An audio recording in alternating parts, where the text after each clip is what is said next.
girl, you are so pretty, pretty, pretty, pretty. Baby girl, you are so pretty, pretty, pretty, pretty. Females made you just to trick me, trick me, trick me, trick me. 'Cause baby girl, you are so easily pretty. The only reason that I can do tonight is 'cause I know you were invited. The only reason that the stresses can die is 'cause I thought that you would like it. I'm only gone for the secret outside because I want you to like it. The only reason I can do tonight is because I really like you, and I can never hide it. Want to remember your mind then the laces that goes over your digest. Why just tell me that you feel like I do? Hi, this is Jessica Javens Talk, and this is a podcast that helps you transform your life inside out into a life you truly love. Welcome to season 1. In today's episode, I am so happy to bring in a special guest that I have a special connection with, and I've learned so much. And we're going to be discussing how to be uncomfortably comfortable. So, welcome, Jill, to this episode. I'm so happy and thrilled that you accepted our invitation. So, thank you so much. I would love for you to say a little bit about you to our audience. Yeah, absolutely. Thank you so much for having me, Jessica. Congratulations on season 1. I know we're going to be looking back on this like 10 seasons ago and being like, oh, I got to be on season 1. But who am I? I'm Jill Pavlov. I'm a copywriter and comedian. So I do all types of copywriting like email marketing, blogs, website copy. I do it through a psychology-driven lens and with the personality pop of a comedian. My company is called Copy Pop.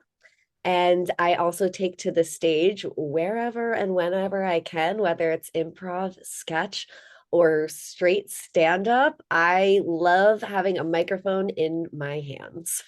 I love it. I love it. Thank you. That was perfect. Thank you so much. So, Jill, tell me, why did you connect so much, and why do you think this theme is so important about uncomfortably comfortable? I think because it's one of those things that maybe you don't realize until you're older, first off. So it's like one of those things that I want to educate people about so that they can learn about this and feel the benefits earlier on. But a lot of us are really afraid to take risks and step outside of our comfort zone because where we are feels really comfortable. And that's totally fine if you have goals that are different. But if your goals are big, and most people who are entrepreneurs, our goals are huge, you have to get comfortable with taking risks because this isn't a safe bet. Everything that we do every single day, we're taking a bet on ourselves, on our companies, on our brands, on the people that work for us. We're taking those bets. So you have to get comfortable with being just a little uncomfy. Absolutely. And there's probably no growth without being uncomfortable, right? Right, absolutely. I mean, when we're put to tests and different challenges, that's how we grow. We don't grow by doing the same thing every day and just staying stagnant. Like that's why every failure, there's something beautiful in every failure. There's like a magic that you can find in everything that you quote unquote do wrong, because you're basically just experimenting for the next time, especially in my line of work, marketing, which copywriting falls under that umbrella of marketing. Everything is so experiential. A lot of the stuff, we don't know what works until it's out there and it's either working or not working. And this goes for like giant agencies who handle really big companies. You'll read about it in like the tabloids when a company has a faux pas. That was someone's brilliant idea that they probably did a bunch of research and like did their due diligence on it. But sometimes things just don't click with people. And then you have to do further research to realize why, and then you can do better the next time. That's it. I love it. Yeah. It's like a feedback, and feedback is a gift. Tell me a little bit about imposter syndrome. Ugh. Do you know, Jessica, I feel like I have a conversation now at least once a day with a woman who's suffering from imposter syndrome. And not to say that men can't suffer from it. I probably talk to more women than men in a day. But it's so prevalent, and it's scary because I don't want all of us to feel this way. I know so many wonderful, badass women in my life who deserve to feel like they are the productive, amazing, inspiring queens that they are, but they have that little demon inside their heads that tells them that they're not good enough. And like, spoiler alert, I have that little demon too. So, one of the things actually that helped me get over a little bit of imposter syndrome, and I think you have to realize that you'll never fully be over it, first off. Once you accept that that voice is probably going to creep up every now and again because it's really normal, it's a lot easier to not judge yourself for it and to just kind of take it more as a passing thought, because you can control your thoughts. If you have a thought that comes into your head that you don't like, just think of another thought, get that one out of your head. Your perception is your reality, so one of the things that worked for me was hearing that one of my idols, someone who was one of my mentors who I really looked up to, I heard her one day say, I wonder if I'll ever get over imposter syndrome. And I was like, wow, like this badass bitch like has imposter syndrome, and she's one of the most incredible people I know. I'm like, I guess it is really normal. And once I realized that it was normal and everyone had it, then I was like, okay, so it's just kind of like a voice that you have to control and kind of use like a volume machine and just mute that mother effer.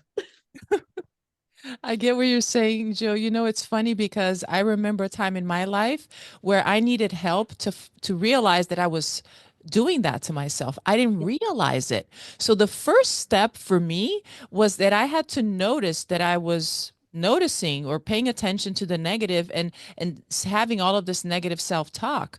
So it was with a professional help that I was able to start to do an exercise. Actually, I started to write down some thoughts that I was having, and then I realized how I felt later, and I realized that that was a whole circle that was really affecting me. And it was that awareness, I think, that was the first step for me.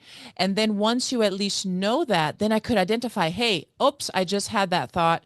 That's not good. I need to make a change right now. And then that's when I started to be able to empower myself to change those thoughts, because they become patterns, and we keep going in that circle because it's just what we're used to. And it could be anything from our past or things that we created or beliefs. That's why I encourage our listeners to also reevaluate their beliefs, because sometimes they're just stuck in those beliefs, and it's an ancient one that doesn't serve them anymore. So I'm so happy that's something that you have experienced, and that you also are able to help other people with that, because that is so prevalent. And I agree. I speak to more women than men, and I agree with you. That's so common. And Yes. I see it sometimes even in my family. I have children, and so I have to be on the alert for that, because we want to be able to help people and not have them just drown into something that it's not real. They have so much more potential than they realize. Yeah, I love that you said that it's not real, because I think we have to remember that sometimes. Again, your reality is everything that's going on up here. So if you walk into a room like, oh my God, everyone here hates me, I suck so much, well, then that is going to be your reality, because you're probably going to shy away. But if you walk into this room and be like, everyone here is so damn lucky to be in my presence, and people are going to be attracted to you, you're going to show. And look, don't be like cocky about it. Obviously, that was just me being a little bit silly. But seriously, if you show up with an inner confidence, that attracts people to you. And I wanted to go back to something you said about how thoughts turn into patterns, because that's so important. Something that has really been like critical for me in my whole journey is learning how to reframe my thoughts. And you can do that with imposter syndrome or like whatever you suffer from. A lot of it is about reframing your thoughts. Like, for example, we're talking about getting out of your comfort zone and taking risks. Let's say you come to one of my improv classes and you're scared crapless, right? You could be on your drive there and being like, oh my God, why did I sign up for this? I'm so stupid. I'm going to be so bad at this. I wish I hadn't done it, blah, blah, blah. Or you could be in the mindset of, this is an opportunity for me to grow. And even if I fail, I'm going to learn and grow from it. And no one's judging me because everyone's so worried about other people judging them, that they're not taking the time to judge you. Like people aren't paying as much attention to you as you think. Like people are not watching you and criticizing you. You're not like Beyonce and the paparazzi's coming to get Right. you. And that's a good thing. Okay. Just trust me. People aren't judging you. So just like get out there and do it. Yeah, just get out there and do it. And that's what you have to do is take that leap of faith and just trust the process. Because I was actually going to ask you, what if you're still feeling scared? And you gave a very good tip, just do it. And this is a common phrase. A lot of people know that. It's even a slogan. However, people still hold back because they put all of these paradigms, all of these beliefs as obstacles, and they think that they can't, or they give excuses. And all it is, it's what they're creating in their mind. Is there Yeah. any other tips that you can think of at this moment that might help them to have more of a opportunity or an open mindset where they Yeah. can actually not hold back from these opportunities and fall into imposter syndrome? I feel like sometimes it does take like a light bulb moment. And I don't want to say like rock bottom, like they use an addiction, because this isn't like an addiction, but maybe you have to realize that like if you don't change and you keep staying in the same lane, then nothing changes. That's one of my favorite mantras. Nothing changes if nothing changes, because nothing changes if nothing changes. You don't like where you are in life, change it. If you don't take that risk to change it, you're choosing to stay in it. You do have choices, you do have options in life.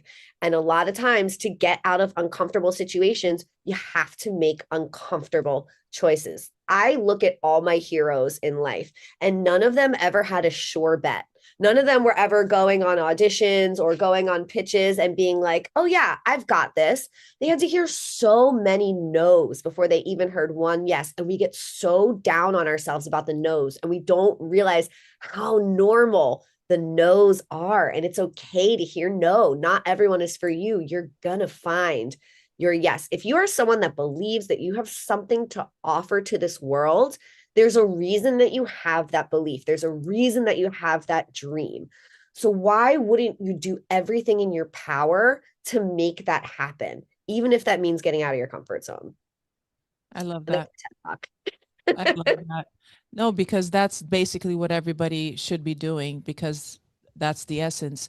Um, how has your journey helped you? How has it helped you to get where you are today? Yeah. So actually, at the age of 16, I developed an eating disorder, like unfortunately, so many women in this world do. Um, I didn't get over it quickly. I stayed in it for almost 20 years. So I spent a lot of that time very insecure, very afraid, just basically in all the mindsets that I talked about that you shouldn't go into is really where I was living day in and day out. I wanted to shrink myself. I didn't want to take up any space. I just wanted to like do what was comfortable. I had huge dreams, but I was so afraid of failing at them that I just stayed paralyzed. And that's something that kept me in my eating disorder. It was a way for me to numb out and stay safe because I was too afraid of hearing no's, of not making my dreams.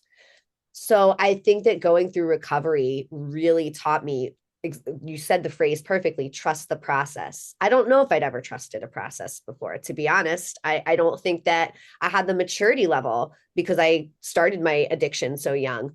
But trusting the process of recovery was so powerful, and seeing how a little bit of work every day adds up to something absolutely life changing, that showed me that I can translate it into any area of my life, whether it's like fitness, business, relationships, like cleaning, skincare, whatever it is. A little bit every day, a little bit better every day is what makes great people, exceptional people.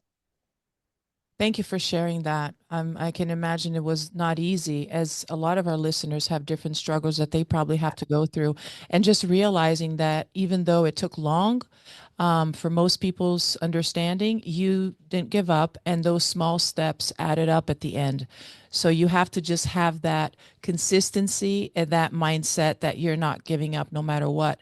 And it's amazing to see the journey of how you grew and what you're able to do today for yourself and for others. which, by the way, brings me to remembering the workshop that I attended. So after I started following you, I attended to your workshop, and initially, of course, you come. It was for women only. And even though it was women only, you still feel a little awkward. You don't know anybody. You don't know how to start a conversation. And all of them were entrepreneurs. We had a lot of things in common, but you still have that little bit of that anxiety. And then you came and started doing some activities, which put us out of our comfort zone. And incredibly, Mhm. it made us feel more comfortable by starting to be uncomfortable. So when you did the activities and the circles and the different things that we had to express about ourselves, that was amazing. And I learned some things. One of my favorites, I'm going to say it here, is changing the but to the and on the sentence when you're talking to somebody. That's been so empowering for me that I absolutely love it. Like every time I see a but in my sentence, I'm like, I should not be using that word.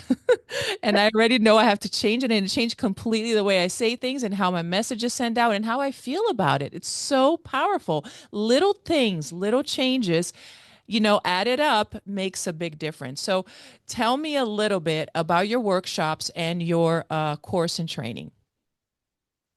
Yeah, well, I'll start with the concept of yes and, which is what you were touching on with Yes. the and versus but. And it's actually a common thing I'm starting to hear from my workshops is that people are noticing the yes ands and the no buts or the yes buts come up in their life and seeing how it makes a difference every day.